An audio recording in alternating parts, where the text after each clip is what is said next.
Welcome back, Illumineers, to Let's Talk Lorcana, your weekly Monday night live show where we talk all things Lorcana. My name is Brandon, also known as B Squared, and I am with Liam from the Illumineers. How are you, Liam? Good. I'm doing great. It's good to be back. Yeah, we took a little bit of a break. Last time you guys saw us was the week before Worlds, or the week of Worlds, depending on how you look at it. We went and we did Worlds, which I think we'll talk about some tonight. And then we took a little bit of a break. Well, actually, I lied. We didn't take a little bit of a break. Last time you guys saw us or could have seen us was That's true. live at Magic Kingdom, waiting for the Happily Ever After show to start. That video has come up on my YouTube feed like a couple dozen times, just like in recommended videos. I haven't pressed on it yet because I was obviously there, but maybe I should do it to give you some good YouTube algorithm statistics. But I guess that's technically the last time you saw us. But I was gonna say that I did nothing on that video. I didn't do any nothing, and I got a few hundred views and like a couple subscribers off of it. It's really funny. Just like random video. It was fun. It was fun. So I mean, to take people inside, like we're all sitting there waiting for the fireworks, and like it's like 8 o'clock rolls around, and we're just sitting on the ground in this crush of people, and we all kind of look at each other, and we're like, "Oh man, it's a bummer we're not doing the show tonight," you know. And then maybe it was Rebecca. I think it was Rebecca. I think Aaron was like, "Oh guys," maybe it was Rebecca. I don't remember. It was one of them. It was Aaron and Rebecca, but one of them like looks at their phone and they're like, "Can you believe that like right now would be when you guys were starting Let's Talk Lorcana?" Like it was basically, I think they were like, it was 10 or 15 minutes for Let's Talk Lorcana. And we were like, "Oh, that's funny." And we were like, we could just do an episode here real quick. And then we had kind of a funny thing where Liam like whipped out the phone and the I'm gonna call it a tripod. That's not what it is. I forget what it's called, but the gimbal. Yeah, thank you. And set that up and then hit like go live, and we sat there and talked for I don't know, maybe 10 minutes. And no viewers came in, and we were like, "Oh man, maybe people are just busy." Obviously we didn't promote the show beforehand. Nobody's expecting us to be there because we said last week that we probably wouldn't because we'd be in Disney World. Then we ended the stream and Liam realized it was unlisted. So of course, or private or something. So nobody was going to see the stream. And so then we did it again. Yep. We pretended it was the first time. Well, we sort of pretended it was the first time. Yeah. So that was take 2, but it was fun. And I don't know. I'm glad we did it. It was goofy. Yeah. Also, thank you, Questing for Lore. Shout out to everybody in the chat. Hey, everyone in chat. Yeah. Courtney, Cypher, Scott, Fairy Queen, Aaron, Vader Llama, Dunstop, all of you guys. Thank you all for coming in and hanging out. But Questing for Lore, thank you for the message about the Worlds. I hope everyone was enjoyed the stream, enjoyed what we were able to bring. Hey, Soapy Cat. Hey, everybody. Look at that. And yeah. Look at that. Yeah. That's fun. So thanks everybody for being here. And if you have any, like, I was talking to Brandon before the stream, and we talk occasionally after the stream and reflect on the shows and all that. And it was a few weeks ago where we had like 30 minutes like unscheduled with nothing planned, and we just kind of got to talk for a little while about, I don't know, stuff and just hang out. And it was really good, and we enjoyed it. So this stream, for the first 45, 50 minutes or so, and even afterwards when we bring our guests in, we don't have a lot scheduled other than to talk to you all about Worlds. We're going to go through some news. We're going to talk about Lorcana, but we're going to use the opportunity to give you our impressions and stuff. So if you have any questions, let us know. Let us in and we'll talk about Worlds. I've got some fun behind the scenes videos queued up. So a couple fun things. Okay. And ask us your questions. Any Worlds questions or any questions period, we'll answer. So Worlds was a thing, Brandon. It was good. It was fun. I was about to say, The week that we got back, I don't remember if it was a Wednesday or a Thursday, but one of those days I went live over on my Twitch and I just kind of talked about Worlds and my experience. I think all of that is kind of a blur because immediately after I had to travel again out of town for my grandfather's birthday. So I was still in travel mode. But I gave my recap of Worlds over there. I saw that Baker gave a little recap of his experience on his YouTube channel. I think today I saw Rebecca made a video about her Worlds recap. I'm going to assume that JD talked about Worlds on his stream on one of the streams soon after Worlds. And Liam, I don't know if you posted anything like a video or talked about your stream or anything like that, or stream your experience or anything like that for World. So I was going to ask you, like, what's your recap? How do you feel afterwards, especially being a little removed from it now? Oh, no, it's a good question. I do intend to do a video. Unfortunately, I'll probably be dated by the time it gets done. I recorded a lot of behind the scenes stuff and I want to put it all together in like a vloggy thing, but I've just been so busy. I haven't had a chance. So if you're interested, stay tuned. It's coming. But you're right. I haven't talked about it much publicly, other than some cheesy Instagram posts, but, yeah. Overall, I mean, I have to say, like, first off, overall, and I didn't realize this till the fireworks. Like, it really hit me in the fireworks when we all started bawling. But that's another story.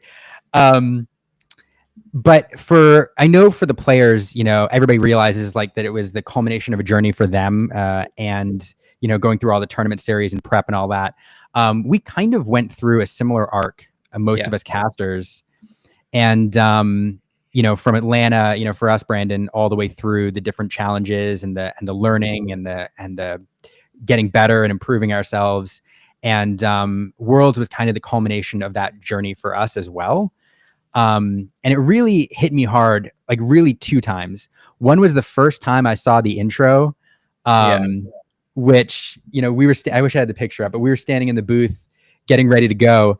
And it was going to, the intro plays and Rebecca and Baker are getting ready out there in the audience to do their thing. And like, we're in the booth and I'm trying to get hyped. I'm like getting the energy up. Like we can just go when the camera comes on. And like, they play that intro video and I'm like, I'm standing next to you, like trying to, and I'm like, oh man, I gotta get it together before the cameras come on. Otherwise it's going to be a really awkward opening. Not that I mind crying on camera, by the way. I think everybody realizes that by now, but that wasn't the time for it. So, yeah. And then the fireworks afterwards, but, I don't know. There's so much we could talk about. I'm eager to answer some questions and talk more specifics, but I want to say one other overall impression that I really appreciated about it, which was because Worlds was closed to a lot of people. We got to fill this really interesting role in a couple different ways. One was for the spectators, the guests outside who couldn't access the play area, especially for the first day. We were because we're kind of representing the community, we could go out there and talk to them about how their loved ones were doing. We could give them an impression of what the room was like. And we were kind of a link between the viewers and the inside. The other thing that was kind of interesting, and I realized this like in the middle of day one, was a lot of these players had family friends outside. A lot of them had nobody. Like they were at Worlds all by themselves. There was no crowd. There was for some of them, they had a couple battle buddies maybe coming from Europe, but no real support system. And for some of those players, like as we walked by the tables before and after rounds and we saw people like bummed or we saw people, excited or dealing with their World's emotions, because we had gotten to know those players so well on the previous days, we kind of became either cheerleaders or shoulders to lean on for some of these players. And it was really kind of a special thing, just walking by these tables after, let's say somebody lost and patting them on the back and saying, hey, you'll get him next round or whatever. And I really appreciated being able to kind of fill that role. Anyway, Earlmeister is up at like 2 a.m. in UK. Thanks for being here, Earl. Yeah, so I don't know. That was one thing that I kind of appreciated. Yeah. I don't know. But overall, I mean, I can queue up a few videos just because I've got them ready. Actually, I forget which ones I had ready. Let me do this quick. Part of the fun of this, I like this right here. Part of the fun of this, Rebecca is like brilliant on social media. Oh yeah, it is. Rebecca was all about this is what she's like at any event, like any DLC. I don't know how she does it, but she always finds time to make like Instagram shorts or whatever. I don't know how she does it because I feel like I don't have the time to breathe. And so there were a couple different things, which I think she's posted all of them at this point. I'm like 99% sure they're all posted, the ones that she worked on. But all weekend she was like, anytime she had an idea, she was just like, who wants to be part of a video? Like she was doing it with players, she was doing it with us. And so when she told us, she was like, oh, I have this idea for a video, and she'd show us the concept. She's just like, let's do it. And so this was on media day. You all can go to her Instagram, I'm sure, and find what this video turned into, but it was really fun.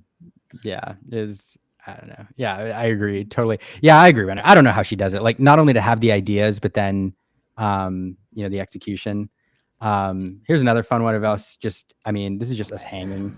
Okay, so it's this one. What are we doing at this point? This is where she's showing us the video that she wants us to record. Oh, okay. So like everybody's just dancing, and then we clap, and then I just oh yeah, it is. That's it. I don't know why this is so funny. But yeah, this is what we do. I mean, this is us, behind the scenes. One of the things that I really liked about the event is like, I try to be really careful about not saying stuff like, I couldn't think of a better team, because I know that there's like, other people out there that would have been just as good of a fit out there. But like the casting team that was there, we all felt like a really, we all felt like I don't know. I already used the word like a good team. Like we hung out together for a lot of the weekend.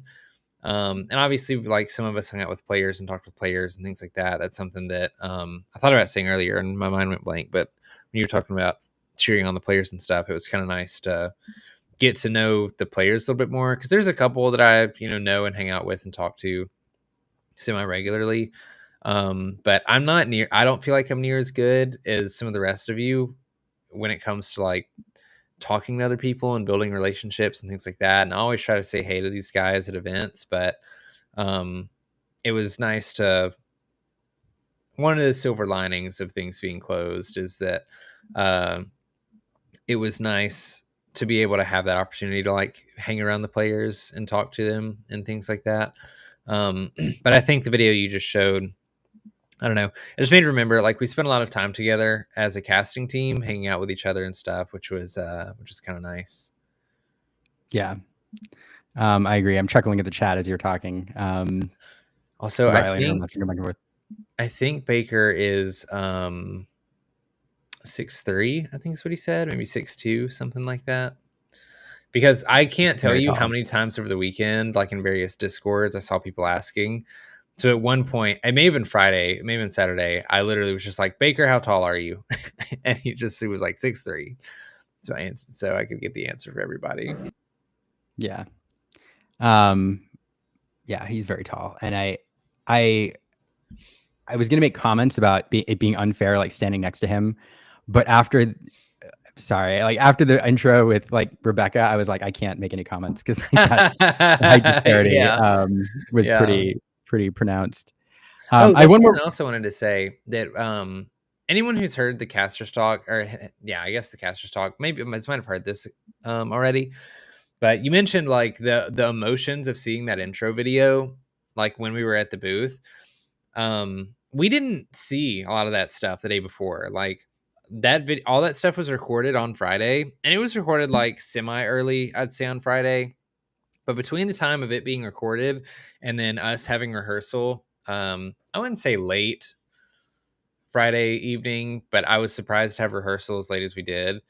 They didn't have the video or anything synced up, so our rehearsal was literally like, here's what we're going to go through at the start of stream. Here's what it's going to look like, to go from the before match into the match, after the match, off to Rebecca at the interview table or whatever.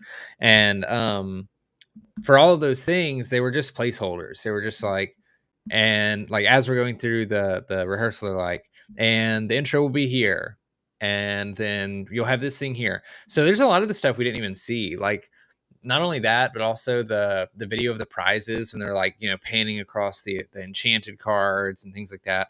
Like we didn't see any of that stuff. So we were really like reacting live with you guys, like at home, to the video, like as we saw it, you know, live. Like you mentioned, I'm jumping up and down behind the backstage. I'm like doing breathing exercises, trying to like get hyped. And then I don't know. I feel like I had almost I don't want to say opposite reaction to a lot of you guys over the weekend, because the same thing kind of happened at the fireworks show on Monday, which I'm sure we'll get to. But it just like pumped me up. It made me so excited. I was like cheesing. I was like so happy and so excited seeing the video. I thought it turned out great. It almost made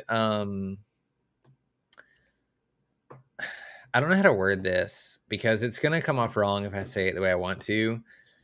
The way I want to say it is it almost made everything seem real.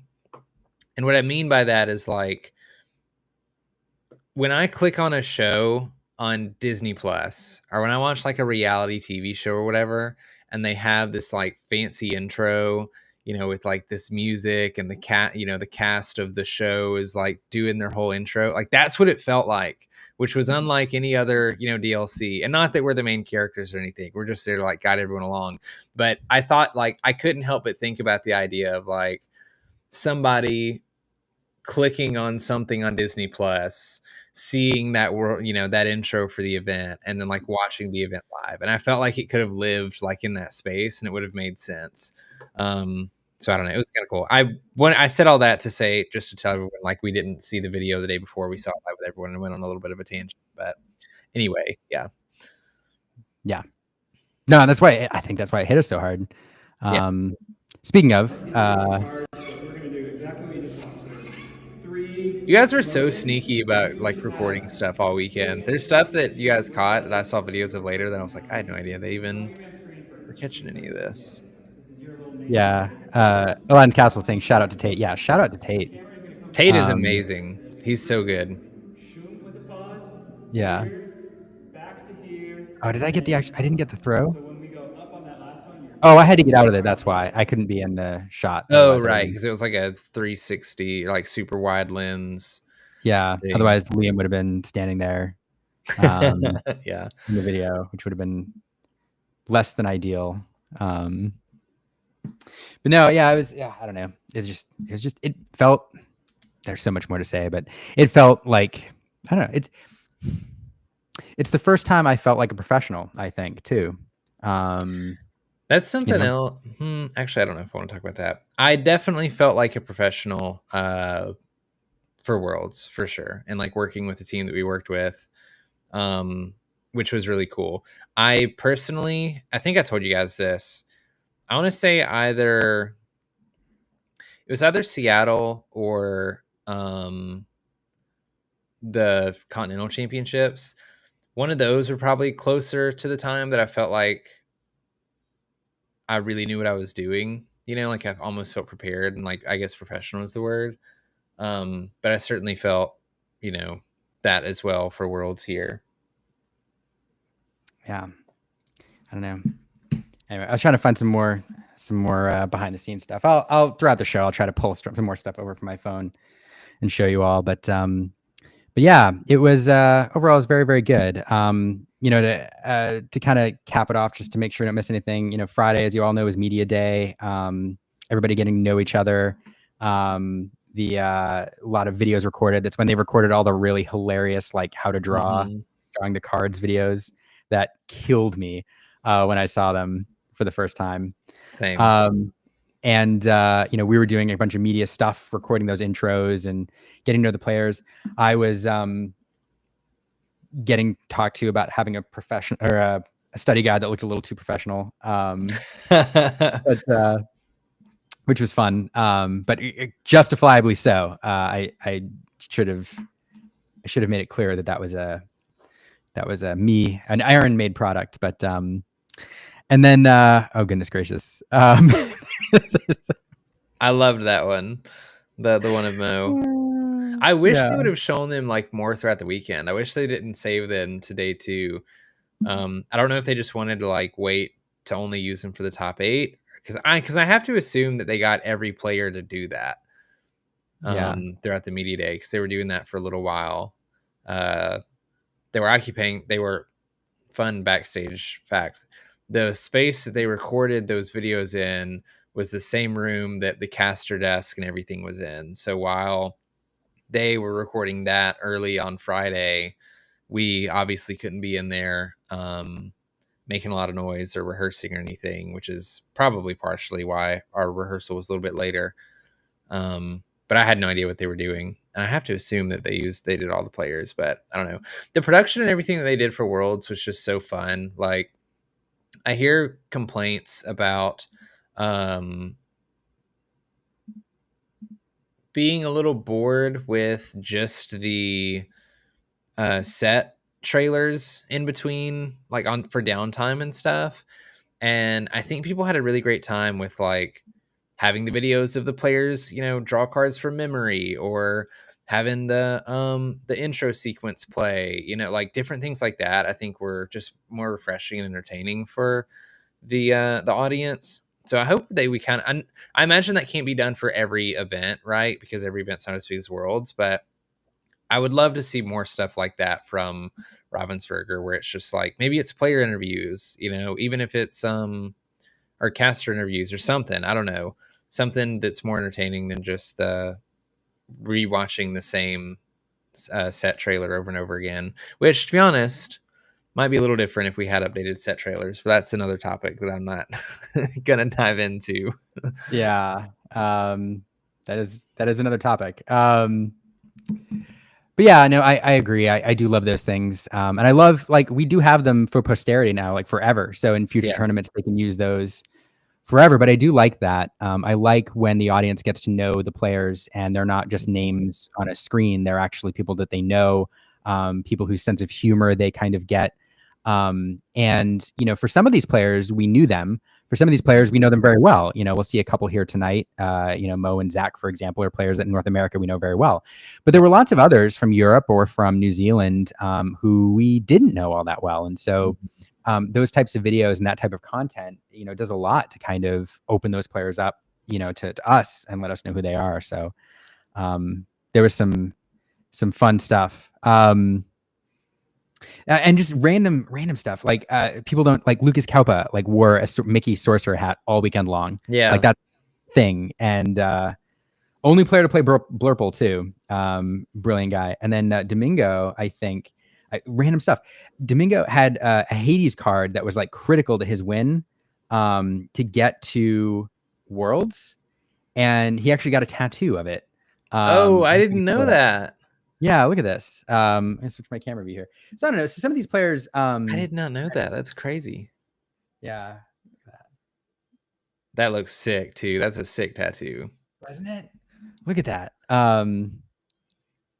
Like, so some of these players, it's just like really cool getting to know them, getting to know their stories. Players who we don't necessarily know outside, or we aren't familiar with in North America. So that was a ton of fun.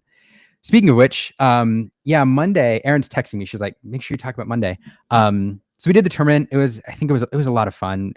We happy to answer any questions other than how tall Baker is, but and yeah, real quick, Steven, my hat, it's just the Louisiana engineering seal on it. It's a work hat. I needed to wear a hat tonight. It's not Lorcana related. So yeah. Yeah, Lucas wears it on every tournament, says Earlmeister. So anyway, it was a fun event. Happy to answer any more questions if anybody has them, but it's a big, I don't know, there's a lot to talk about.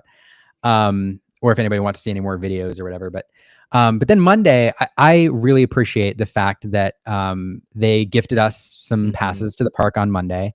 Yep. And I was really grateful for that, because it was, it's an understatement to say that it was an incredibly emotional experience. And I think Monday in the park gave us a chance to kind of reflect and decompress and return to reality off of that adrenaline high and that surreal experience. And it was even more fun because, like, we throughout the day were running into players in the parks And breaking apart, coming together, hanging out, doing our own thing, meeting up for meals. And that was a ton of fun. And then it was really capped by each of us has a dream, a heart's desire. It calls to us. And when we're brave enough to listen, this was so good. If anyone has not seen this fireworks show and finds themselves in Magic Kingdom, it's worth going to. All we have to do is look inside our hearts. Yeah, I only got the intro here, but and I'm glad I stopped it there, because once the riff starts, that's when I lose it. So yeah, it's hard to tell. Like those are one of those shows that I don't think video really does it justice, especially like people, just from holding your phone up, because the way they project onto the castle like makes it look like the castle actually changes, or transforms into the different things that they show. But that's something that Rebecca talked about in her video a little bit, and I think Baker talked in his as well. And as you mentioned earlier, and it's just like it's one of the highlights of the weekend for me, because I don't know, like you said, I really appreciated that on Monday they gave us tickets to Magic Kingdom. Obviously, like if you're going to be in Disney World for Worlds, you might hopefully everyone could go to the park. And I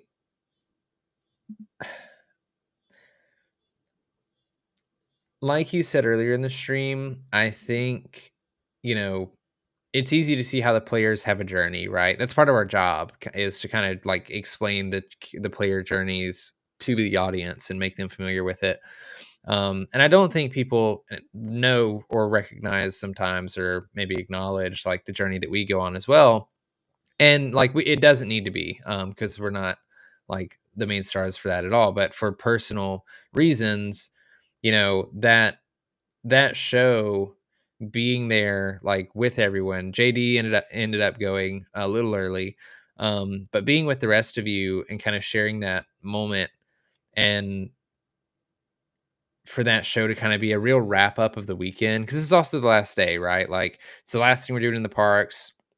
We're gonna go back to the resort together, but then after that, like unless our flights are at a similar time and people want to get up and get breakfast together, this is kind of the last time we're gonna like be with each other for the event and things like that. And I don't want to spoil like too much of the show, but there's like a couple parts in the show where there's a couple characters and songs and things like that get played that I felt like really embodied the like journey that we went on. And I can't speak for you, Liam, or anybody else, but like the whole show, I was sitting there like surrounded by people at Disney World, but also like next to you guys, and was just thinking about 2.5 years ago, and I was sitting at a different desk than I'm at now, in with a community of probably 200 people that knew about Lorcana at the time, thinking, oh, I want to start making YouTube videos for this game because the videos that I want to see aren't out. And having this dream, I think Rebecca said it like perfectly in her video. She said like these oh, I forget exactly the term that she's used, but it was like these biggest Disney dreams or something, like Disney sized dreams, I think is maybe what she said, of like where this could take us. And I don't think any of us expected it to end here. And I knew like motivations for my content and like being in the community and things like that always kind of was like pointed in this direction. I did want to do casting. I dreamed of forget Worlds. Like I just wanted to do an official event. And Worlds was like, if I'm ever lucky enough to get to do anything like that, that'll be years down the line after I've gotten a chance and honed my craft and proven myself and things like that. And maybe in like 3 to 5 years, I'll be able to like get my foot in the door enough to like end up there. And the fact that it happened within the first season, that all of us that were there except for JD went through the first challenge season together in a way. Obviously, Baker was over in EU, but all of us were doing most of the events together and kind of living out this dream that we worked really hard for and kind of went on this journey, and there were lots of ups and downs and sleepless nights and lots and lots and lots of discussions with each other and with other various members of the community and with Ravensburger staff and like a lot of people along the way to kind of push us and encourage us and get through the highs and lows, like all leading up to this moment.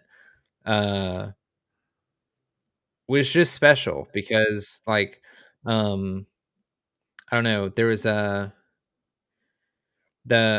I forget I'm forgetting what this song is called. The song from Hunchback of, Notre Dame,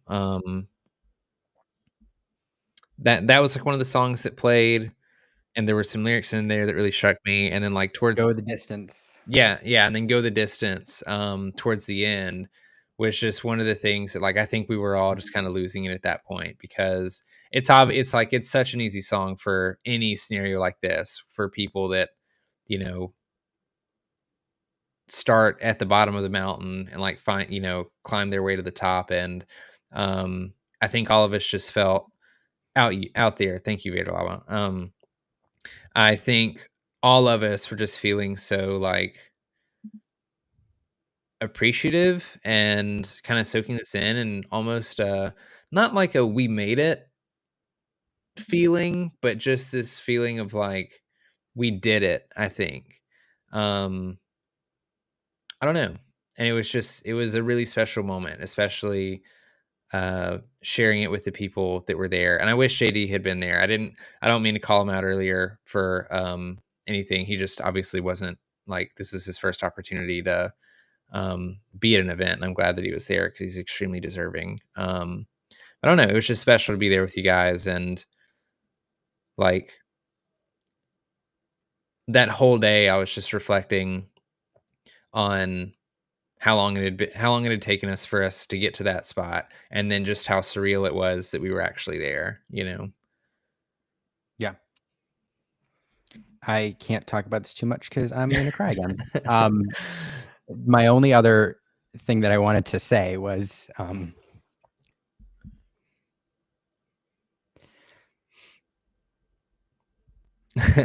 It's damn it, okay. Brandon. It's okay. It's okay. Like, people may have noticed, but like we opened the show. And my one request Yeah. was to open the show with you Yeah. because of the connection to Atlanta and the full circle. And I wanted that moment to open Worlds for a variety of reasons, but that was the one thing that and that's the one thing that I wanted to do, to call back to that for, you know, myself and for the audience. But yeah. Anyway, okay. I'm gonna stop talking. All right. It's okay. Yeah. I let it out too much. It gets old at this point. No. But yeah, it was very emotional. It was very emotional. Yeah. Yeah. Okay. Recap video coming Before we move on too quickly, I just have to say, like, let everyone know we appreciate you guys, like all the love in the chat and things like that. Like this is kind of what I was talking about earlier. Like everybody that has been supportive of us for this whole journey. Like, I don't know that we could have gotten this far without you guys, because I remember what it was like being in Atlanta and reading every single comment that you could and going back through the Twitch chat and opening Reddit and all the things that we shouldn't have done. But as Greencasters, like, we wanted feedback. We wanted to know, you know, if we were doing good or not. And like, we definitely had things to improve on. We always have things to improve on. Worlds wasn't perfect either, but we got better. People at Ravensburger believed in us and helped us get to that spot. And you guys, the community, every single person that said anything encouraging, whether that was someone that stopped us at an event and said something to our face, or it was saying something in Twitch chat or in a Discord, whatever it was, like, it really did help and make the difference, because there were various times along this journey that, like, I think you know, we were all pretty down about one thing or another, for whether it was negative comments that we read or questioning whether we should be there, things like that. So I definitely just have to take a moment and give gratitude to you guys also, because, you know, you guys helped us get there. It's true. 100%. 100%. Okay. Yes. And my one exclamation point of that is not only like throughout the challenge season, but even every Monday night, like you all who are here each Monday talking to us, you know, whether you're giving us comments on the stream, the official streams, or just here, like it does mean a lot. And it keeps us going. So, because content creation and studying and all that, it is time consuming. A lot goes into it behind the scenes. And so your support, it means a lot. Brendan, we are getting close to having I could talk about this all night. We are getting close to having another guest on. And there's a couple housekeeping things I want to do so it doesn't get rushed at the end. Okay. One of them, sorry. Sorry. And I have to say, friend of the show here, apologize for that. Friend of the show, Stephanie Shaw, who you all have seen on a bunch. We did the goat drops with her quite a bit.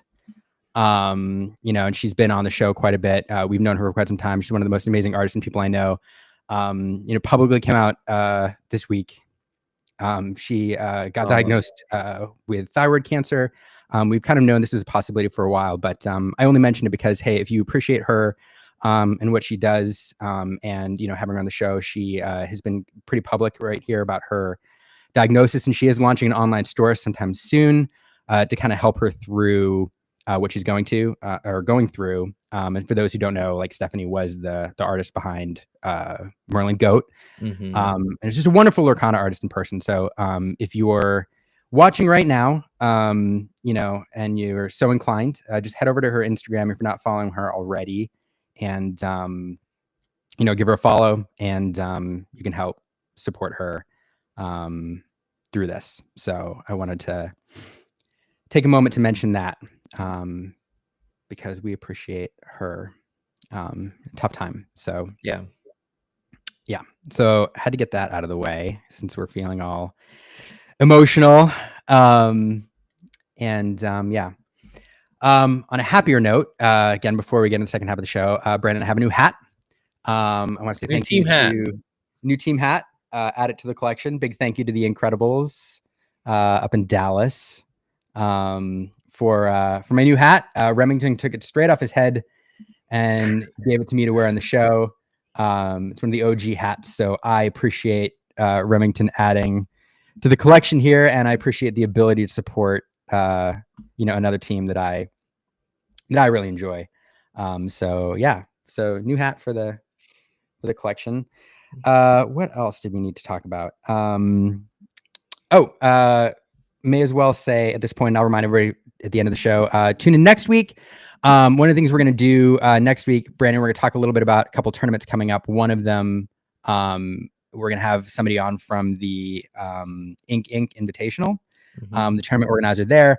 And they have asked if they could give away a D100 set and a signed card by artist Corey Godby. So those D100 sets were everywhere for a while. I don't know if anybody's checked, but the prices on those have gone up quite a bit, surprisingly. Oh, yeah. And like some of those graded cards now are going for a little bit of money. So if you don't have one, this will be a chance to get one for free, courtesy of the Ink team. So make sure you tune in next week for that. I didn't want to forget to mention that. And yeah, do we want to, I don't know, before still waiting on one of our guests, do we want to talk about next DLC season, or we just want to? I mean, we can. It depends on how much you want to talk about it, because there is a lot to talk about. But we can. I'll let you take the lead on that one. Maybe. I mean, I can take the lead if you want me to. I just don't know what part of the next DLC season you'd like to talk about. Which, by the way, tickets for Milwaukee go on sale Wednesday. I think, close to noon. I don't remember exactly. what time. But if you want a shot at those, be ready. It's like midday or something for those tickets. And have they announced the size of that? Is it 2048? Do we know that yet? I don't know if they've announced it officially. I don't know. Somebody in the chat knows. I don't know. I know they talked about Rebecca, sizing let us in know. one of the Lorecasts, about them being like roughly the same size as the previous DLCs. But if anybody wants to go to the Milwaukee one, be ready for that. 2048 official. Okay. As soon as it's 2048 official. Yeah. I don't know. There's a lot to talk about there in terms of the size and all that. And actually a lot of it's been covered. I feel like we wouldn't do it justice to talk about, our full thoughts on it. What I will say is, or I am excited to see them, as Lorcana Duo points out, really excited for them to get to go to this, by the way. I am excited to see them around the world. I think I aspire to go to at least one of the ones in Brazil. I don't know if that'll work out with vacation time and everything, but I want to try to make that happen. So yeah, I guess I'm excited to see what season 2 brings. I'm excited for a lot of things that are happening. I think the biggest downside for a lot of us is the number of challenges in North America and then in Europe for number and location. There's, and I don't know, it's tough because I think even if we understand the decision, even if, which I think, some of us, can see some of the reasons decisions were made. I think it's still tough to see so few compared to last season. But at the same time, I do think that we are still, this game is still young. And I think that if there's one thing that Ravensburger has shown, it's that they listen and they respond. And so depending on how demand goes, this season, how things go, I'm willing to bet that, over the lifetime of this game, we'll see changes to better service various parts of the community who may be underserviced this season. And at the same time as we're disappointed in North America, it is worth celebrating that we are getting global challenges off the ground. One day, I'm really excited to have a Worlds where we have a number of different, variety of flags there, bringing the whole world together, rather than, just a couple continents. So I don't know. I don't know. We could go on about this for a while, but I don't know. Hat's cricket. I have a cricket head, Brandon.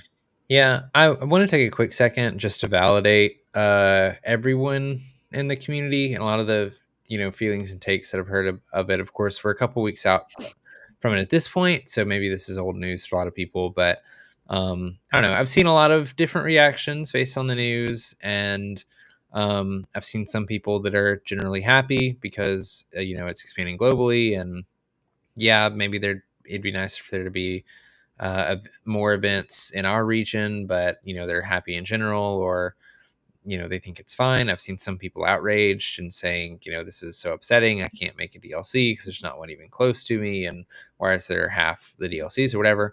And I just have to reiterate that it's okay to hold two things at once or multiple things at once. I personally am happy to see that it's expanding globally, that we'll have different regions of Lorcana players at the next Worlds. I think it's important. I think it's a great direction for the game to move. I'm also extremely disappointed in the number of events, and maybe even more than that, the location of events, because I recognize how difficult it is for a lot of other people to make events, or it just kind of outright means that a lot of people from certain regions aren't going to be able to make it. And I think for the, tournament grinders, pro players, they're going to travel to wherever the DLCs are at. so location may not matter as much for them, but for the socially competitive or casually competitive or competitively casual, player out there, that's not gunning to be world champion or DLC champion, but wants to just go to a DLC because DLCs are, family reunions, for lack of a better word, or community gatherings where a lot of us that spend so much time interacting with each other online already and as a community get to see each other. I can see why there's a lot of disappointment that, there's a lot of people we probably won't see this DLC season, like just because of those decisions. And so just saying, if you're upset, if you're not, if you feel one way or the other, remember it's possible for people to hold multiple things at one time. You can be happy for one thing and really disappointed and upset for another. Rochelle has said on the Lorecast, I think, right after Worlds, like they want to hear your feedback. Don't feel like you can't be critical of what they're doing. That's kind of their job, is to take the criticism and filter through some of it to find the stuff that's constructive and helpful, and so that they know how to improve things. And I think it's just important for people to be able to voice when they're frustrated and when they're annoyed and when they're happy and all that. So yeah. Well said. Very well said. You keep crushing. You leave me nothing because I'm like, I can't say it any better. But it's 100% true. So we'll see what the season holds. Good luck everybody with the sale on Wednesday. I wish everybody out there the best. I know, just on the nature of numbers, the way math works, it'll be difficult for everybody who wants one to get a ticket. So, are you trying to get tickets? Probably. I don't know what the future holds. So right, I don't either. That's why I'm asking. So I don't know if I should be trying for tickets or not. I probably won't get them because I'll bandwidth and phone and timing, and so it'll be in the middle of a work day. So but maybe I'll shoot for a spectator ticket at least. And because I'd just love to go and visit with people, and if not, maybe I'll just hang outside the doors. I'll creepy like, and just wave at everybody out there in the venue. But so good luck everybody with the sale. Hope it goes well, and that everybody who wants one can get one. So good luck, and set your alarms now so you don't forget, because nothing's worse than realizing at 12:05, Eastern time, feeling in your stomach that you missed your window. So let's see. So next season, last little bit of news before we bring in our guests, or last little thing. Somebody asked very, very early in the chat, if anybody's going to Gen Con. I don't know about you, Brendan. I haven't seen that you're planning on going. Aaron and I made a last minute decision to go, very last minute. So we are going, as well as some other folks we know in the Lorcana community, who are going to be there. So if you're going to Gen Con, let us know. Maybe we'd love to, if you're there, if you watch the show, if you're just a Lorcana fan, we'd love to see you throughout the weekend, link up with you, give you a channel sticker, of which I need to order many more. Let us know if you're going to be there. Because it'd be fun to say hi and stuff and things. So also, I guess, Brendan, are you going to Inkclash? I know that's kind of near you-ish. There's a couple of tournaments happening soon. Is that the one in Arkansas at the end of this month? Yeah. I don't know yet. To be real with you, there's a lot of people that are going that I would love to see. It seems like there's going to be there's actually like a lot of friends that are going, that I would like to see, but it's at a weird time for me, and I don't know if I'm going to go. If I'm going to go, it's probably going to be like a last minute decision that week. I'll buy a ticket if they're not sold out, and figure out what I'm playing at that point and go and just try to have fun. But I don't know. So maybe you'll see me there. Maybe you won't, because I know you're going. I know JD's going to be there. I know Katie's going to be there. So there's going to be a good crew. and a lot of other people that I don't know if they want to share whether they're going to be there or not. But there'll be a lot of fun people. Yeah, I'm not going to Gen Con, by the way. Yeah, I figured you weren't. But I wish I was, but be there in spirit. I only have so much PTO. yeah, that gets real. I only mentioned it because there's folks in the chat going to be there. So Fairy Queen Tank, come say hello when you're there. Yes, come say hello. All right, we should welcome our guests in. They're sitting in the green room, and let's probably bring them with us for wasting their time. So very excited to welcome a couple Worlds players here this evening. We want to talk about Worlds, and what better way to talk about Worlds than not only get the caster's impression, but also get the impression of some of the players. And so let's, I don't know, Brennan, I'm going to try to bring my caster voice out. Do you want to do one, or I think it's better if we do both, because there's I'll just say this: both phenomenal players, both day 2 Worlds competitors, top 8 in the entire world. Disney Lorcana players here in the entire world. Yeah. Oh, I was gonna get all right. Fresh. All right. Let's do this. All right. So let's see if I can dust off. I can't get in the right headspace. Let's see if I can do it. I need a jacket to do it. All right. So, okay. All right. Thank you all for joining us this evening. We can't wait to bring you 2 of the best Lorcana players in the world. They are both famous in North America, famous around the world for being some of the best Lorcana players out there. Not only that, but some of the nicest people and some of the best dads. Fresh off their appearance in the first ever Disney Lorcana World Championship and an epic showdown in the semifinals, it is 2 of your favorite players, Mo Shamblin and Zach Bivens. Woo! What's up, guys? How are y'all doing? Doing pretty good. Good to see y'all. That was great, Liam. Fantastic. 10 out of 10. I thought before I was going to see if Brandon wanted to do one and I would do the other, and we would see how he did, but I don't know, it's too much. Well, thanks for joining us, you two. Appreciate it. Glad to be here. If anybody, we're going to talk just about Worlds and hang out and talk a little bit about your impressions. I have to say, anybody in the chat, if you have any questions for these two, like, feel free to ask. And second, I have to ask Zach right away. I just have to get this out of the way. You're coming fresh off an appearance in the ICL this evening. Was this the semifinals? Yeah, top 4. Yep. Top 4.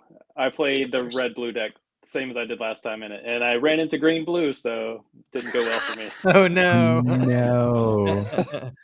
I know your pain. Yep. I know everyone else's pain. Everything I did to them at Worlds is now done to me. I didn't let you play that. I didn't even let it happen. Is that karma? I guess it is, but that's okay. I'm okay on this end of the karma. It's funny. Zach, how did bringing that deck this weekend to a tournament? Just so you know, I think everybody saw it and said this would be fun to play, because I've seen a lot of other people pick up the deck too after Worlds. It's such a good deck. It's very complicated though. very complicated. Yeah. It's complicated to cast. You have no, like, watching those triggers, like something gets inked and then you're like, okay, that's going to trigger. I'm trying to explain to the audience, okay, that's triggering the coil and that's triggering that. And now an Oswald's going to trigger an item and that's going to come into play and that's going to trigger this. And here comes Radigan's Marvelous Trap again. That's 16 lore now that Zach has knocked him back. The bag gets heavy really quickly. Yeah, definitely. Did Villain Club take it? We're in the 3rd game right now, but it's not looking good. Oh no! But we had a good run, so. Oh no, that is pretty good. Was Villain there watching and? Always there. He's the boss. He's always watching. Even when he's not there, he's watching. He has eyes everywhere. Like a villain, like a true villain does. Mm-hmm. It's terrifying. It is. So yeah, before we got some questions in the chat already. Really interested to kind of dig into some stuff. But overall, like, I know you all have appeared on some podcasts and stuff to kind of talk about your impressions. But for anybody who hasn't caught any of that, like, what are your thoughts on Worlds and, I don't know, kind of your emotion coming out of it? I'm glad it's over. It was a dream come true. It was amazing to go just the whole Lorcana journey of the last year.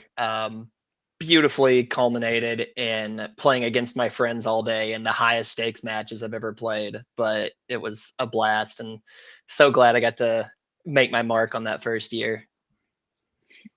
Yeah, it was awesome. I'm kind of sad it's over, to be honest, because I played so much Lorcana in that month. Like, it was just amazing.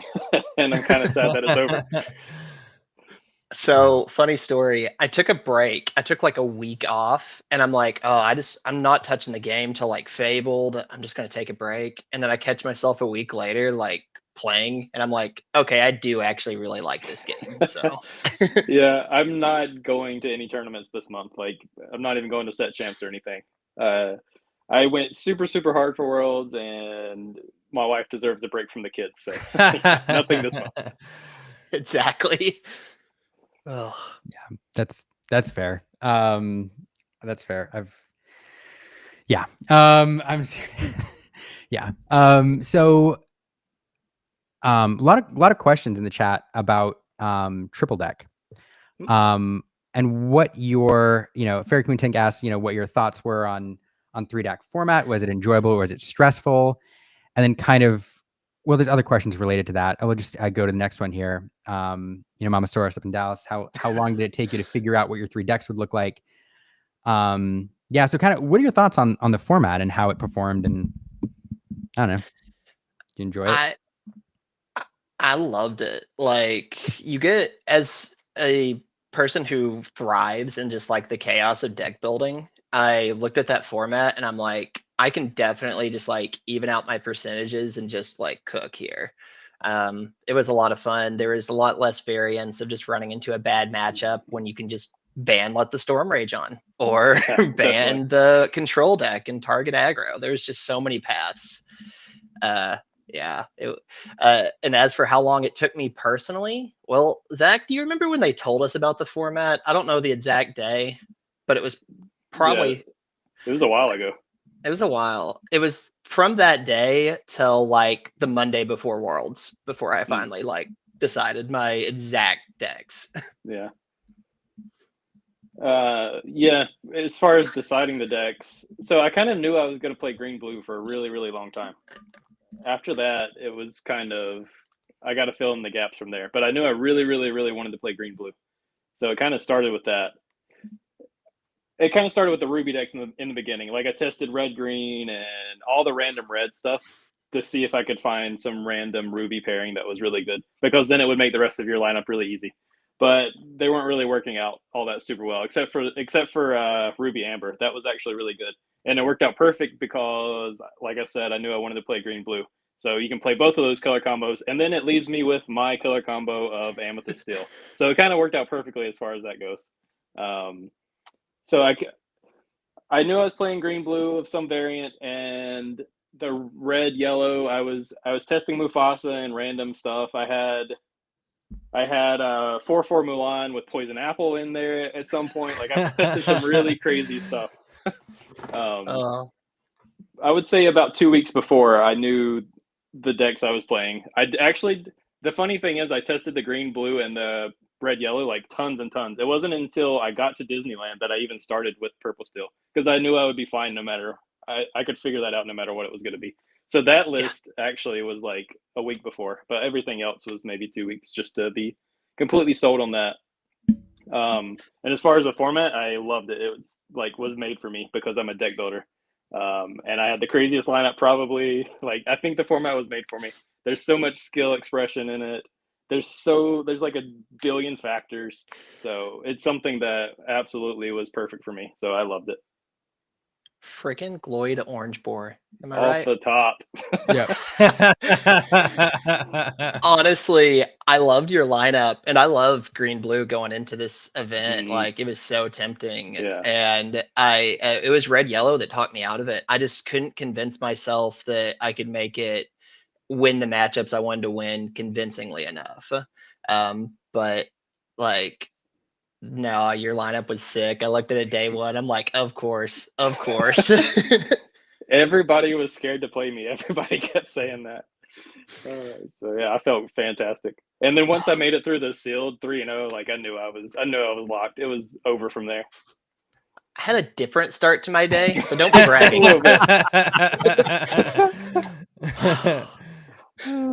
Just had to really put some faith that my constructed strategy was going to pull through there. Hey, it worked. Yeah, I will say, so for those who don't know, you heard Zach like crushed sealed and then just kind of was like, okay, got to pick up a few games here in constructed, good to go. Mo did the opposite and dropped his first 2 games. Crushed in sealed. And I saw, I'll never forget, Mo, one of my vivid memories of the tournament was talking to you after your second loss. You were still at the table, and I'm not gonna lie, you looked a little down. And I knew that you knew you could do it because in, I think, Continentals, you came back from, some early losses as well and cruised in. But it's a moment that really resonates to me because I knew, Mandy was out there in the lobby supporting you and cheering you on, and you were going to go out there and tell her that you dropped another game, and you kind of looked a little down. And in the moment, you just kind of looked at me and you were like, I forget exactly what you said, but like, just going to have to do it like nationals, just going to have to win from here on out. It's that easy. And I was like, I walked away and I believed in you, but I was also like, man, that's a tough path. And you did it. Like, it's amazing. Really proud. Thank you. Nationals, I had a little bit easier of a time because I started with 2 draws, which in 2-game format is pretty close to a loss, and then just 1 out from there. And then, there was definitely a little bit of soul searching happening at that table.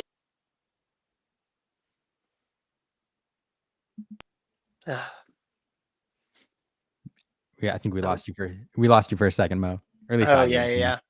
But yeah, anyway, the stop losing. Just stop losing. It's that easy. Yeah. Just stop losing. It's fine. Yeah. Why? Got you. Don't worry. Why didn't they give you that advice, at round 1? Would have been a much better day. Easier day. I don't know. Mumster was putting out, Ruby Amber. It's interesting. Like, Ruby Amber was kind of on my radar from the WCC event. And I thought it's one of the reasons I made the terrible prediction of Blurple being a stable color, because I thought people were going to lean into Ruby Amber and that was going to unlock Blurple and then Green Steel. I thought that was the lineup. Nope. Nope. 1 out of 28 people went with that. People, but he made day 2. He made day 2. I told Lucas, I was like, hey man, like my whole credibility is already shot, but if it has a shred of it left, like you have to make day 2. And he did. So that is something I want to ask, like a little bit of a deeper dive into, just because we talked about, I talked about how interested I would be in this after Worlds, and you guys could talk about it. But like Zach, you mentioned like you knew early on you wanted to do green blue, and Mo, I want to hear about your lineup too, or at least have you tell everyone else. Like what was it about? So for instance, what was it about Emerald Sapphire? Were you looking to do, Zach? Like what about that deck? Were you trying to target a certain color? Was it just like a deck that you thought that was broken in this format? Like, what were your strategies going into it more than just, I'm going to play these decks? Yeah, it's kind of twofold on the green blue. It's it crushes red blue. Sorry, I got to say the colors. I can't. That's okay. My brain doesn't get the other ones. It crushes red blue. Like, it's such a free matchup most of the time, as long as something doesn't go terribly wrong. And you have to know that everyone's going to be playing that deck, which was completely right. It was like 71% of day 1 was on red blue, so like it crushes that. And then it's really good against everything that's not steel. So you ban steel and then it's good. It beats everything that's not steel basically.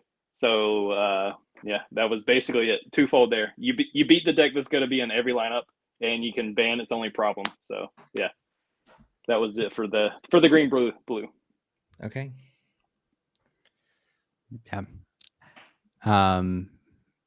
Yeah, I'm not gonna lie. Like, in addition to the triggers, my other memory, like having to remember all the things every time you did something, which is it was a caster's nightmare. Like, honestly, but Imagine if I had lost that second game and we went to game 3 in the green-blue mirror match. Oh, yeah. I would have loved to see that. We wouldn't have finished. We did not have enough time. I probably would have. I don't know. Yeah, it was wild. The other vivid memory though of your deck was, I forget which game it was. You're gonna have to remind me who the opponent was, but they were at 19.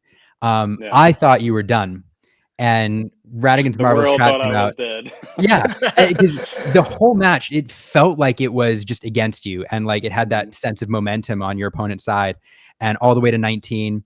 I probably forgot about the trap. I think I may have.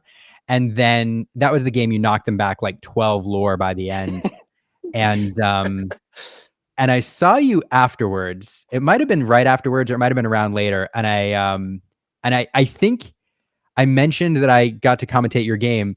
And the first thing you did is you looked at me, you kind of smirked, and you said, you thought I lost the game, didn't you? Yeah, I remember that. But not only was he at 19, we knew that he had Pirate's Life in his hand from getting it back from a shark. So essentially, he was at 21. No. Yep.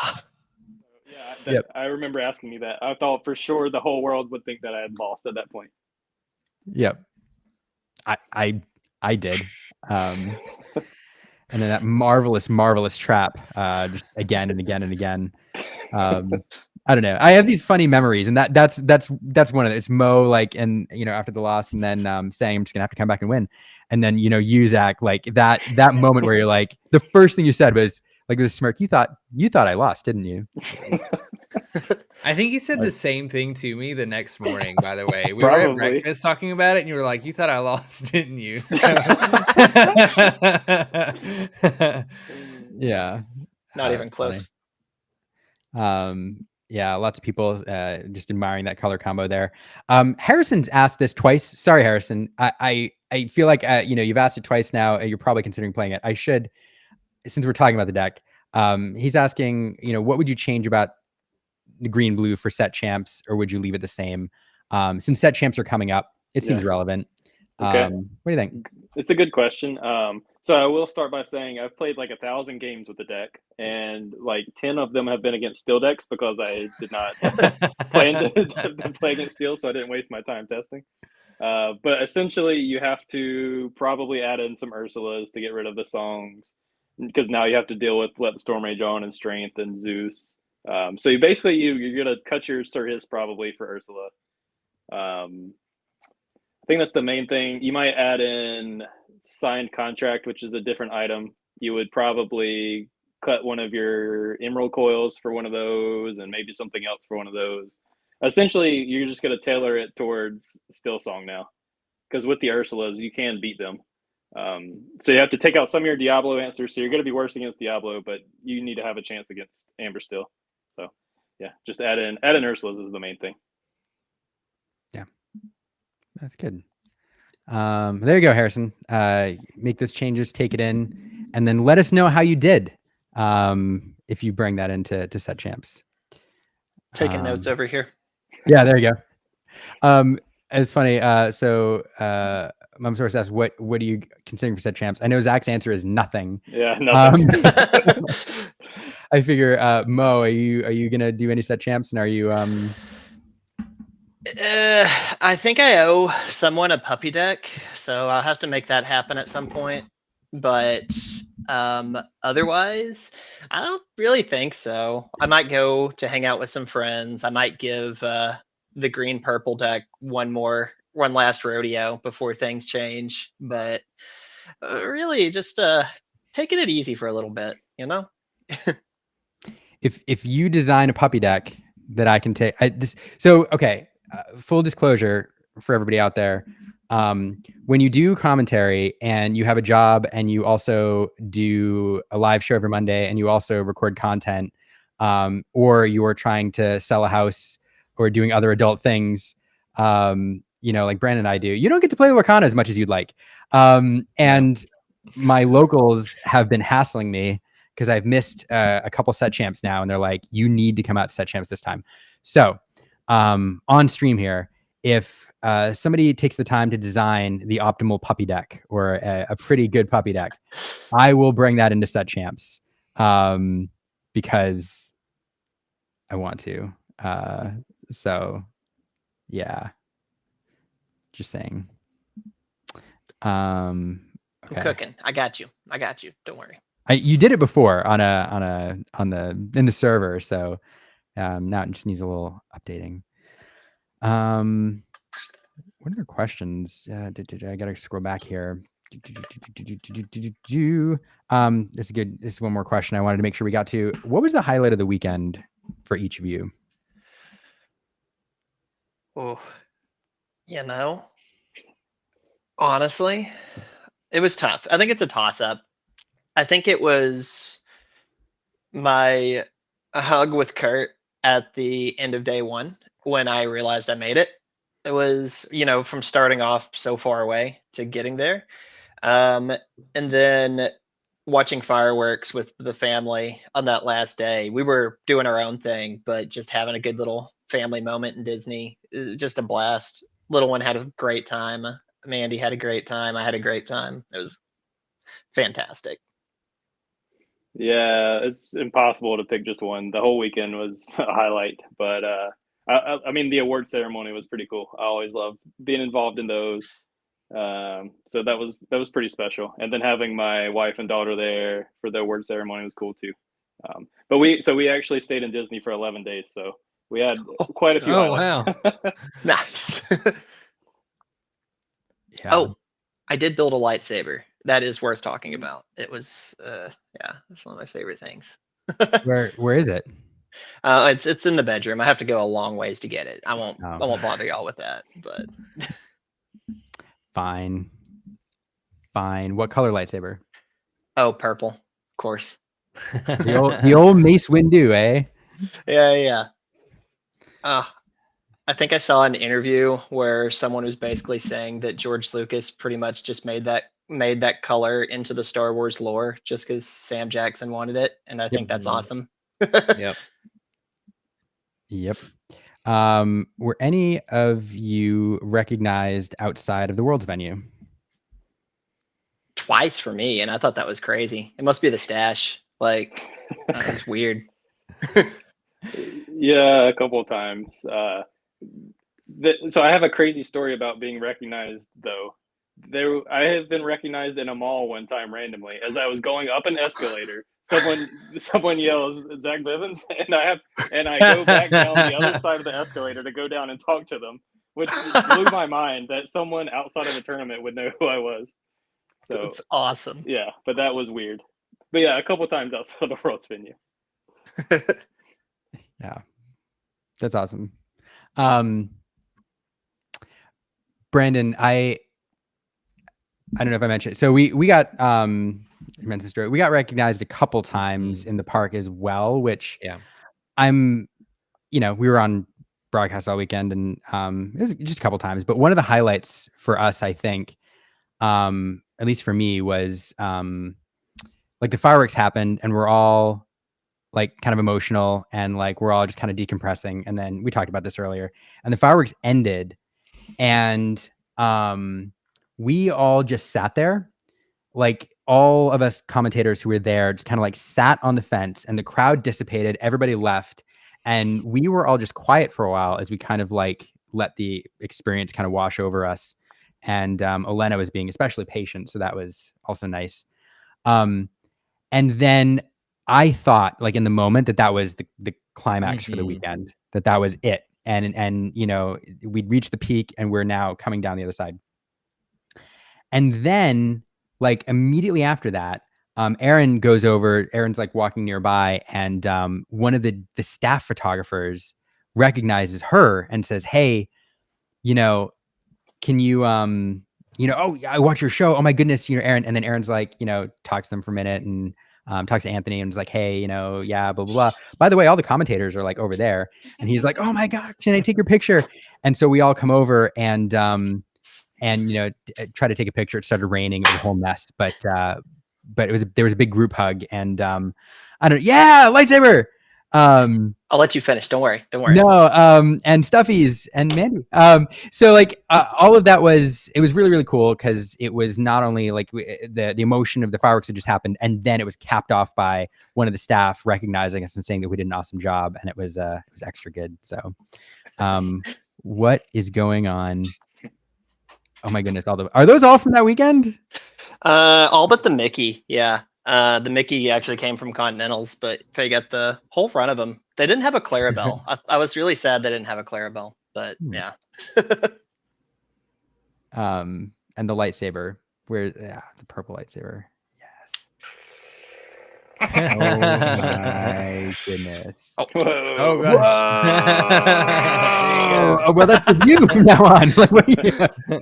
Oh man. I have to bring that with me to tournaments from now on. It's beautiful. Yeah, that's your new thing. You can like knight people that beat you, like Game Knights does their thing. I don't know. Just thought. Yes. You gotta be careful that. Easy to take somebody's head off. With the lightsaber. Mo Windu says Honest Abe TV. I love that. That's kind of perfect. Any big souvenirs, Zach, from now that we've seen Mo's Hall? So I bought nothing crazy. I bought a Woody. Yeah. I bought Zerg at Continentals and then Woody now, and I already have Buzz, so slowly adding to the collection. That's great. When are we getting the shelf with the? So we're actually like in the process of buying a house. So once we're cool. Once we're done with that process, we'll get a shelf. Congrats! Thanks. That's so cool. We're gonna follow up on this. Where's the shelf? The shelf with the toys. I'm gonna add that to my list that I'm gonna forget about and throw. I have every show. I have a piece of paper that I write things on and then don't follow up on. We bought this lamp, which I was really excited about because it actually lights up. But I got it up here. I was all excited to demonstrate it tonight, and battery's dead or it broke on the way back, which I'm very upset about. No. So just pretend that this is lit up, everybody, and it looks amazing back there. So yeah. Yep. All right. Brandon, we have about 10 minutes left. I'm just perusing for any other questions from the chat. What else do we? Oh, this is the wrong hat for this week. Hold on. Shout out to Lorcana Muses. Let's see. Ooh, that's cool. Oh, okay. I'll have to find. Aaron sent me pictures that I got to display. Actually, I did have one more thing I want to bring up. Actually, I'm going to start with Brandon while I pull up this video. Brandon, what were your emotions when you saw Mo and Zach matched into each other? Oh my gosh. I feel horrible. I don't remember. Mo, was this? No, I met with you guys on Friday night. I don't remember who showed it to me after Saturday. But I was ecstatic for Mo. It was one of the special moments was the fireworks. Another top moment for me, honestly, was being able to cast that round 7 for Mo, like getting into the day 2 because we're friends, team members, kind of a thing. And so like I was obviously rooting for him the whole weekend, trying to be like unbiased as I could and behind the booth. And I was like, if I get to cast Mo for Worlds, great. If not, it doesn't happen. I wasn't expecting it. And it just like lined up that I was going to be casting the 7th round. It was going to be Mo's like winning in if he was going to do it. I even asked him like once or twice, like after round 6 or round 5, I was like, if you get the win and you're going in round 7, do you even want to be on the feature match? Because I'm like, whatever he needs to like help him win. I don't want to put any extra pressure on the situation. So I was like on a high after that night because it was like they were super close matches, super entertaining to watch. Obviously, like the hug between Mo and Kurt was great. Like Kurt was an awesome player too that we were rooting for. And we got a really good interview with him in the booth. So I was like on this high after that and was like so excited. And then I think maybe it would like I was with the casters and we were hanging out afterwards, and I don't remember. Somebody shows me their phone, and they're like, "Here's what the matchups are on the next day," and I'm reading from top to bottom, and you two are on the bottom, so I'm like reading through. I'm like, okay, and it gets to Mo and Zach, and I'm just like, no. I was heartbroken because on one hand, I wanted like the North American guys to like push through day 2. I wanted like a North America champion for bragging rights on that end. And obviously like I'm rooting for both of you guys. And so I'm like, why are they matching 2 of the 3 North American players I mean, I know it was just due to seeding, but like 2 of the 3 North American players in day 1, and then like 2 of the most loved like Lorcana competitive players at the event, you know, like I was just absolutely heartbroken for that. I'm glad I didn't have to cast it. I watched it. I was on the edge of my seat like the whole time because it was just, I don't know. Those were in some intense games too, but I was heartbroken. That's the word that just keeps coming up when I saw it.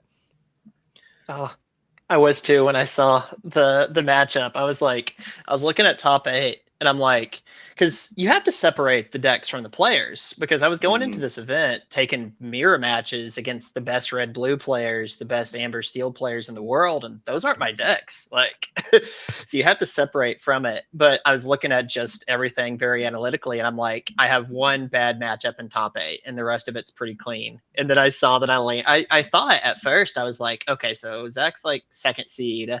I thought there was going to be 2 4 wins make it through, so I was feeling pretty good. And then I see the actual cut. I'm like, oh no, oh no.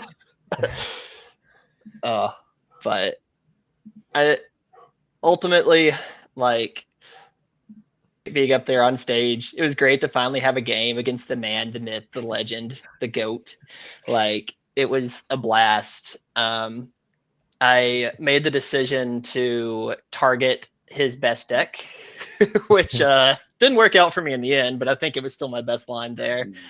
But it was really fun, especially getting to play green purple against his purple steel on the big stage. It was a good time. Yeah. I don't know, Zach. Well, you know, I have to say, just offer my thoughts before I ask you your thoughts on the matchup. Like, you know, there's so many great players, and one of my biggest impressions from Worlds was like everybody there was so nice and awesome, and I enjoyed meeting everybody, and in a way I was rooting for everyone to win. Yeah, but one of the things about you two is you bring very similar vibes to the game. You both travel with your families, you know, you're both dads of young kids. You both sacrifice, you know, have to sacrifice family time and everything else to play. Very supportive spouses, like, and it's all, and the way that you present the game, the wholesome, you know, attitude you bring is very, very similar. And so to see you two matched into each other was like, I don't know, it was kind of a storybook moment in a way. Like, of course they're going to play in the top cut. But yeah, I don't know. It was a really interesting match to see. So I don't know, Zach, how'd you go into that one? I mean, matchup wise, I felt good. I felt good into literally everybody in the top 8 as far as matchups go. But yeah, I didn't want me or Mo to get knocked out. So I would have rather. There's 2 sides to it. If I'm gonna get knocked out, I would have picked Mo over anyone else in the tournament. So there's positives and negatives for sure. I person wise, I would have rather have a different matchup. But yeah, matchup wise, deck wise, I felt good. Yeah. Same. Like, if I could lose to anyone, I'm glad it was Zach. Like, but I definitely didn't want that. I didn't want to play him. I didn't want to play him. I'm not stealing your photo. Oh, there we go. I thought you were taking a picture. That's why I'm cracking up so much. No, JDZ was taking the picture. I was like forming the video. I was trying to tell JDZ I'm not stealing your picture, but this moment was. Oh, that was fun. That was so. Oh, glad you got that. I captured a lot of things. Yo, speaking of which, look at that. JDZ just in time to see. It's like you play a cameo of him and he appears. Look at this guy. JDZ, thanks for the raid. Welcome to the stream. Yeah, really fun moment here. I love this video because it shows One, this is before your game, like the good spirited competition between you two and how you're friends and everything else. I just also love JDZ in this moment, just like cracking up and like just getting into the moment. So ton of fun. Shout out to Wonderland and the ICL for showing up here, by the way. Zach, did your team end up pulling it out? Do you know? I think definitely not. I don't know for sure, but I think the chances are quite low. Oh dear. Well, shout out to the Raiders. Welcome everybody who is just watching the ICL. It's a fantastic event. I'm bummed I don't get to watch it every Monday night, but every Monday that you all get to pop over here afterwards for a little cool down, we always appreciate you. So thanks for jumping in. And thanks for bringing everybody here, Luke. Yeah, I think definitely not. Yeah. Yeah. But anyway, this is a fun moment. And then I think it was on camera. But the hug between you two afterwards was just another made for TV moment. And I really appreciated it. Good Lorcana vibes. I had to take a moment after that one. I just take it all in. I went outside and it was like slightly raining and I just let it hit me. I was like, yeah. Yeah. Yeah, it's funny. I just because of how it worked out, like I really want to get my behind the scenes video, like my reflection video done. It may come out like 2 months from now and be totally irrelevant, but I just hope to make it one day. But I tried to get as much of the broad coverage in the event as I could, but it ended up being like mostly Zach and Mo for some reason. So yeah, so it's kind of like your story, Lorcana Villain here in the chat. Shout out to your team, Villain. You assembled a heck of a team for the ICL, and yeah, it didn't quite pan out. Since Villain's here, just a couple other behind the scenes videos. Just I don't know, they're funny. And Erin sent them to me, and she's like, "You have to show these before we." Yeah. For while I'm pulling these up, chat. If you have any, especially Raiders showing up now, if you have any questions for our guests, feel free to ask before we wrap here. But let's see. So we did do the park afterwards. These are the casters here. There's Pirates. You can see the whole casting team hanging out there a little bit. Except for Brandon. Brandon's doing his own thing, but I'm looking. I don't know where the cameras are on these things. So everybody poses really well, and then I don't know what I'm doing. But I mentioned people knowing where the cameras are because I don't know. There's a really good. Where's this picture? So this is a fun one. Oh, I love that. JDZ with game face on. Is there a lot of fun, and then probably my favorite. I think I know where this is. I think I know. Yeah. This is the third time that I had ridden Space Mountain, so I learned where the cameras when they were happening at this point. I was like, we're about to hit this one. This is perfect. I died when I got off the ride and saw it.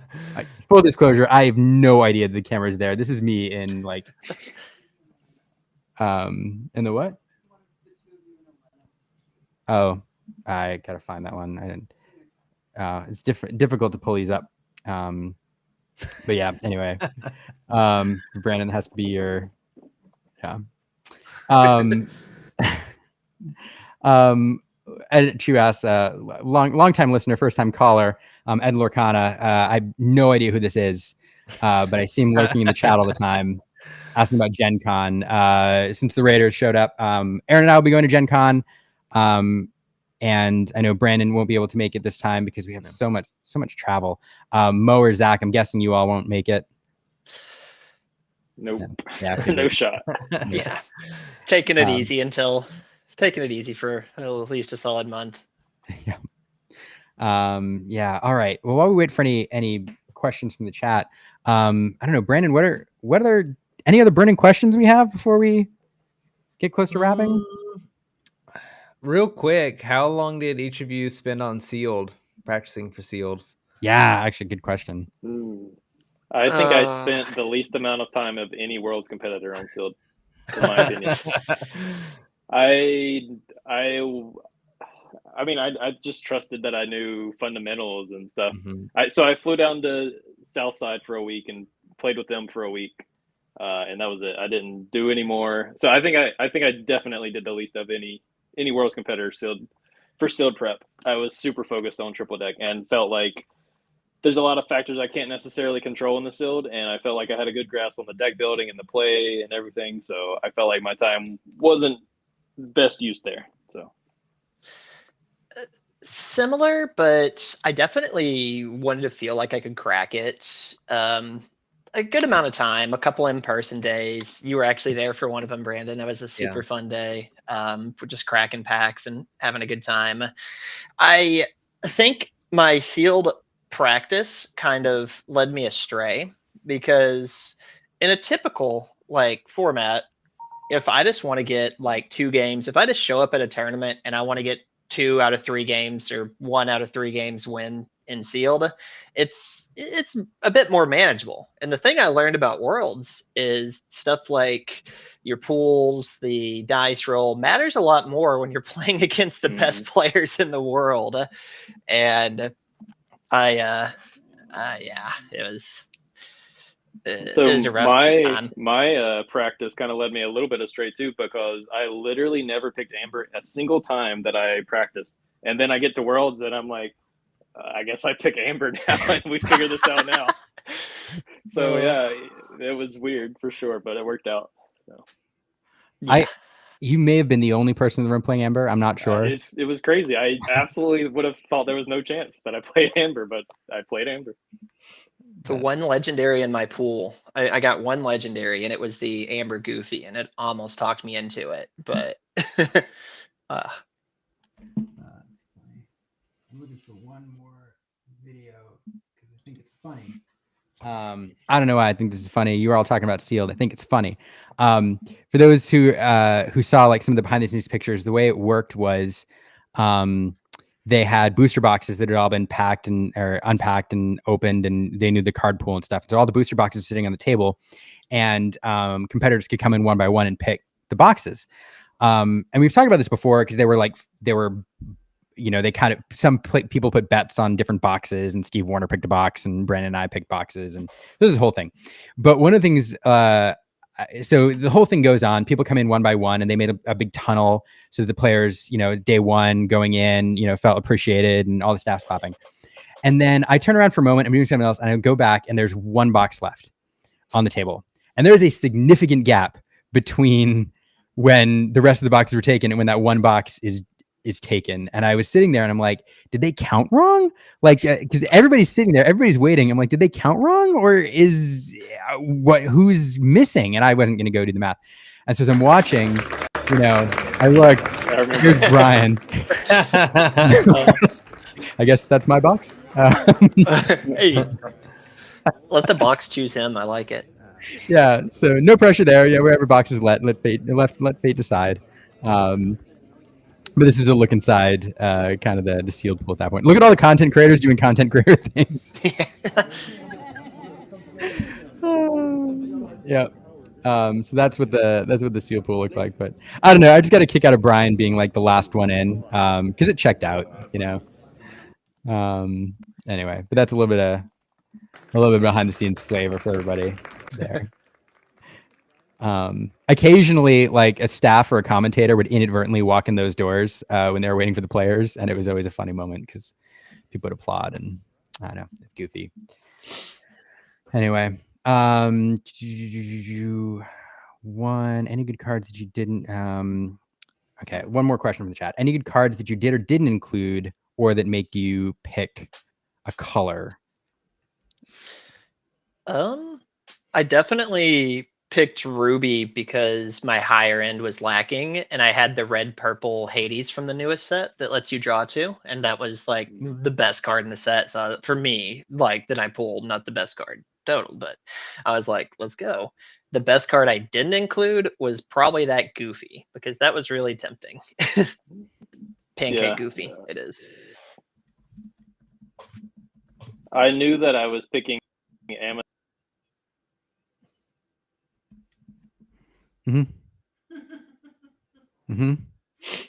Uh-oh. Oh, we lost him. Boom. And that's it. I mean, of course, amethyst. Of course, you knew he was picking amethyst steel. That's Zach Bivens. Those are his colors. Mic drop. Anyway, we'll wait for him to maybe come back here. But yeah, I know Zach said I am out of here. All right, I said last question from the chat, but one more question. Zach comes back in. There we go. Here he is. Zach said amethyst steel. Boom. Can you guys hear me? Yeah, I got you. I cannot hear you. Sorry. Okay, there we go. Yeah. Okay. Sorry. I knew that would happen at some point. We got amethyst steel. Mic drop. Okay. You good? Check. Good. You can okay. We got amethyst steel. Mic drop, and that was it. So I knew I was playing amethyst steel, and I needed a third color. And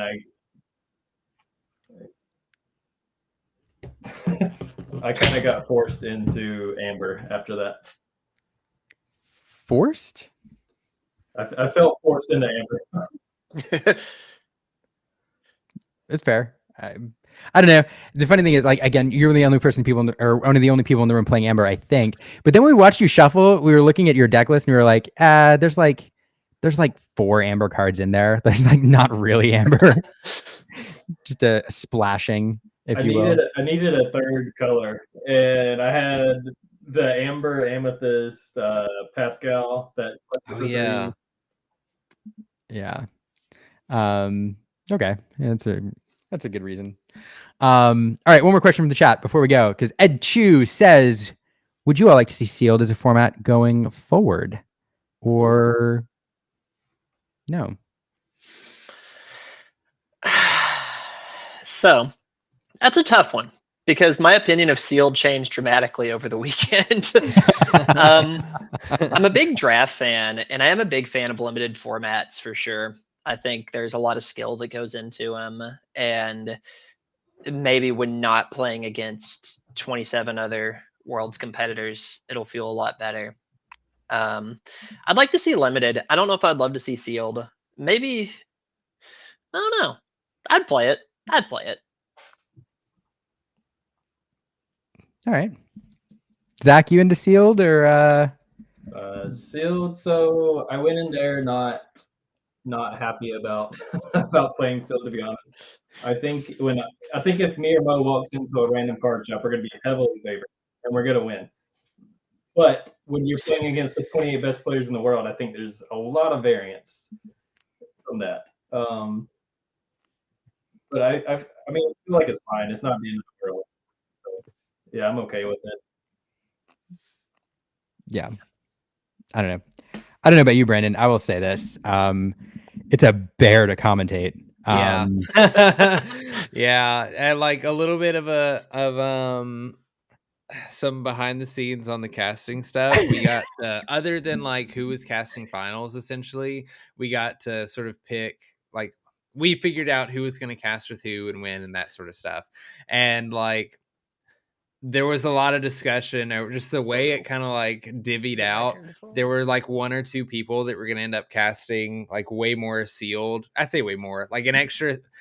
I think there were 2 casters that were going to cast 2 sealed games in day 1, and then only 1 constructed game in day 1. And nobody wanted to be that person. And after round 1, Liam and I felt it. I felt like I don't want to say felt like such an idiot, because I think a lot of people understood that like it's kind of impossible to expect somebody to know like every card in Lorcana and what it does. But there were definitely some times when going back and rewatching the stream to see like where we could improve. Liam, I don't know if you caught this or if you knew. I think it was in the first game that we casted between Zan and Frank. I want to say Frank played a TikTok, or maybe they both had TikTok, but it was on the board for a long time. And a lot of that match was like evasive versus evasive, kind of, that's just kind of what sealed is, right? And us be like trying to keep up with not only like what's on board, what's happening, casting for everybody on, like what we expect to happen next, and keeping up with what's happening in their hand, and like Googling cards behind the desk to make sure we know what we're talking about and calling a card correctly. There were little things that we like missed. Like there were little things that we missed where TikTok like was only had evasive if there was another pirate character on board, and we just assumed that it was another one of those like has evasive on your turn cards. So there were a couple of things like that happened that I was a little bit annoyed with myself, like going back and watching. But yeah, it was about it was tough to cast for lots of reasons, for sure. And I don't think any of the casters wanted to be the ones like getting the brunt of it. No, there was some haggling over those spots. You're right. Yeah. And part of the reason is because we are storytellers, and when you understand a deck and its script, you can tell the story of a match. It's not about like predicting what it'll do. It's kind of like telling the arc of it. And it's super sealed. When you have no clue what's in there, the storytelling becomes a lot more challenging. And I don't know, it required a lot of brain power. Super fun to watch though. Somebody haggling. Yeah, somebody is a villain. But somebody highlighted that game that we got on stream between Frank Karsten and Zan Syed. Game 2 of that match was bonkers. Yeah. And the fact that that's recorded for all of Lorcana posterity is a gift to us all. So I guess Super Sealed was worth it for that. Yeah. For the record, Villain knows every card in Lorcana ever printed, even the obscure ones. So out of all of the ones who like didn't like wanted or not wanted to do like Super Sealed, I think Villain was always like, yeah, fine, I'll do it. I literally know every card ever printed. It's what I do. It was pretty funny. Because of course he does. All right, we do need to get wrapped up here. So before I turn it over to everybody for last comments, I just want to say thanks to everybody for watching. As we say on stream, if you aren't watching, we are talking to ourselves. Maybe that should be my sign-off catchphrase. I don't know. But so appreciate all of you for watching on every platform out there, including the one person watching on Facebook. You're always there. It's a different one person every time. But thank you for braving that platform and being here. You are a hero. And appreciate everybody liking and subscribing, all the things. If you aren't planning on being here next week, and you missed the announcement earlier in the show, the folks from Ink Inc. will be giving away a D100 set on the show here next week. So bookmark this. You have a chance to win one for free. You just got to be here next week and we'll tell you how to enter. So show up for that.